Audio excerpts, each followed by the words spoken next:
2018 সালে আওয়ামী লীগ সরকারও নেট মিটারিংয়ের উদ্যোগ নিয়েছিল, বর্তমান বিএনপি সরকারও সেটি উদ্যোগ নিচ্ছে।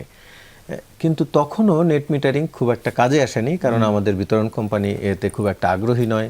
এমনকি যে প্রযুক্তিগত সহায়তা দরকার, গ্রিড লাইন দরকার আধুনিক, সেটিও আধুনিক না।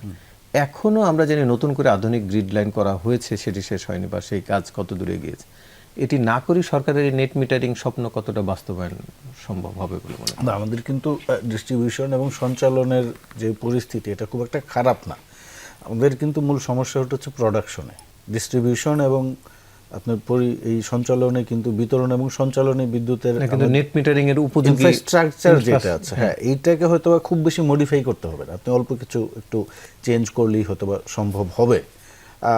কিন্তু আমাদের এগেইন আমি যেটা বলবো যে সরকার যে নেট মিটারিংয়ে যাচ্ছে, এখন নেট মিটারিংটা কারা বিক্রি করবে? এটাকে আপনি সোলার দিয়ে প্রডিউস করে আপনি বিক্রি করবেন, না ক্যাপটিভ পাওয়ার প্ল্যান্ট যাদের আছে আমাদের বিভিন্ন বড় বড় প্রতিষ্ঠানে তারা বিক্রি করবে? এইটা আসলে আমাদের একটু চিন্তা ভাবনা করতে হবে। এখন আপনি যদি ক্যাপটিভ পাওয়ার প্ল্যান্টেই যান এবং এগেইন ওরা যদি কোল বা ফিউয়েল এনে এই তেল বা গ্যাস দিয়ে যদি ফার্নেস ওয়েল দিয়ে যদি বিদ্যুৎ উৎপাদন করে, তাহলে কিন্তু আপনারা আসলে এই ফসিল ফুয়েলের ডিপেন্ডেন্সি থেকে বেরিয়ে আসতে পারছেন না। তাইলে পরে আমাদের আসলে যে এনার্জি ফিলোসফিটা চেঞ্জ করতে হবে আমাদের। এইখানে আমাদের একটা ক্রাইসিস এখন যে সৃষ্টি হয়েছে, এটা আমাদের আমি মনে করি বিশাল বড় একটা সুযোগ। এই সুযোগের প্রেক্ষিতে আমাদের নেক্সট 30 বা 40 ইয়ার্সের পরে আমরা যে আমাদের এনার্জিটাকে আমরা কোন জায়গায় দেখতে চাই, বিকজ এনার্জির সঙ্গে আপনার ন্যাশনাল সিকিউরিটির কিন্তু একটা সম্পর্ক আছে, আপনার প্রোডাকশনের সম্পর্ক, আপনার জিডিপির সম্পর্ক, আপনার মিলিটারি ক্যাপাসিটির সম্পর্ক, সব কিছু কিন্তু এনার্জি সিকিউরিটির সঙ্গে কানেক্টেড।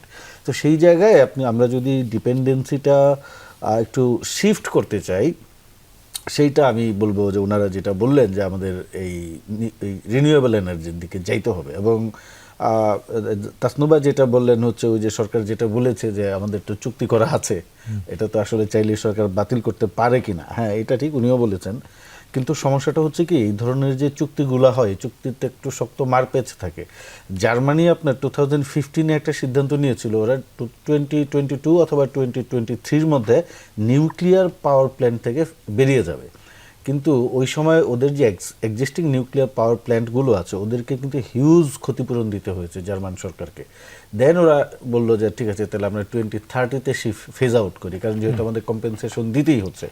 এখন আমাদের হিসাব করতে হবে, আমরা যদি এই প্রাইভেট সেক্টর বা যেগুলো আপনার বেসরকারি বিদ্যুৎ কেন্দ্রগুলো আছে, এগুলাকে যদি আমরা সরাসরি বাতিল করে দেই, তাহলে আমাদের কি পরিমাণ ক্ষতিপূরণ দিতে হবে। পাশাপাশি আমরা যদি রিনিউয়েবল এনার্জিতে যদি আমরা সাবসিডাইজ করি, তাহলে কতটুকু আমাদের সাবসিডাইজ করা লাগবে, এবং এটার কস্ট অ্যান্ড বেনিফিট অ্যানালাইসিস করে সরকারকে একটা সিদ্ধান্ত নিতে হবে। আর আমি যেটা বলবো যে রিনিউয়েবল এনার্জিতে যদি আমরা যাই, আমাদের একটা জিনিস মাথায় রাখতে হবে, একটা প্রাইসিংয়ের একটা বিষয় আছে। যেই জায়গায় পাকিস্তান যদি 60 থেকে 64% ডিপেন্ডেন্সি রিনিউয়েবল আরির উপর হতে পারে, ভারত যদি 30% হতে পারে, তাহলে ওদের আর আমাদের আর্থসামাজিক অবস্থার খুব বেশি পার্থক্য নাই। তাহলে আমরা কেন পারবো না?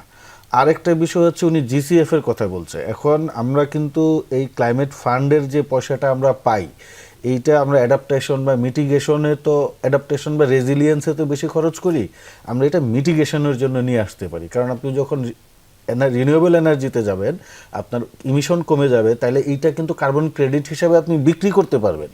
এই খাতে আমরা দুই জায়গা থেকে অর্থ আনতে পারি। একটা হচ্ছে, আমরা যদি ইমিশন কমাই, তাহলে যারা ডেভেলপড ওয়ার্ল্ড, যারা এই ইমিশন বা ক্লাইমেট পরিবর্তনের জন্য দায়ী, তাদের কাছে আমরা এটা বিক্রি করতে পারবো কার্বন ক্রেডিট হিসাবে।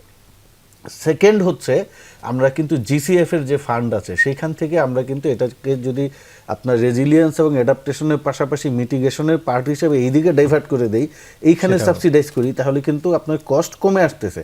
থার্ড হচ্ছে, আমরা কিন্তু উন্নত বিশ্বের কাছে টেকনোলজি ট্রান্সফারের বিষয়টা চাইতে পারি।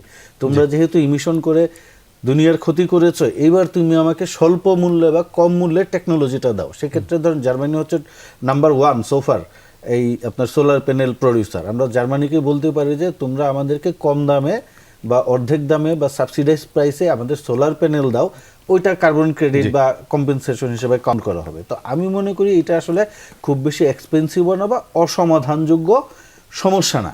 কিন্তু আমি শেষ করছি, আমাদের সমস্যাটা হচ্ছে আমাদের এনার্জিতে যে একটা নেক্সাস আছে, আপনি ধরেন এখানে পলিটিশিয়ানদের আমি বাইরে রাখবো না, পলিটিশিয়ান এবং আমলাতন্ত্রের একটা নেক্সাস, এবং উনি যেটা বলছেন এক্সপার্টদের, এখন আমাদের দেশের সবচেয়ে বড় সমস্যা হচ্ছে এই এক্সপার্টরা। আমি বাংলাদেশে একটা কমিটি ছিল, তেল গ্যাস খনিজ বন্দর বিদ্যুৎ রক্ষা কমিটি, সেই কমিটির সদস্য সচিবকে আমি সারা জীবন দেখেছি ফুলবাড়ির কয়লা খনির কয়লা উত্তোলন করা যাবে না, পরিবেশের জন্য ক্ষতিকারক।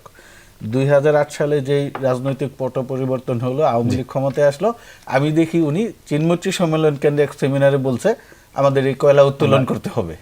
যে আমরা আপনি আমাদের এক্সপার্টদের অবস্থাটা বুঝতে পারছেন?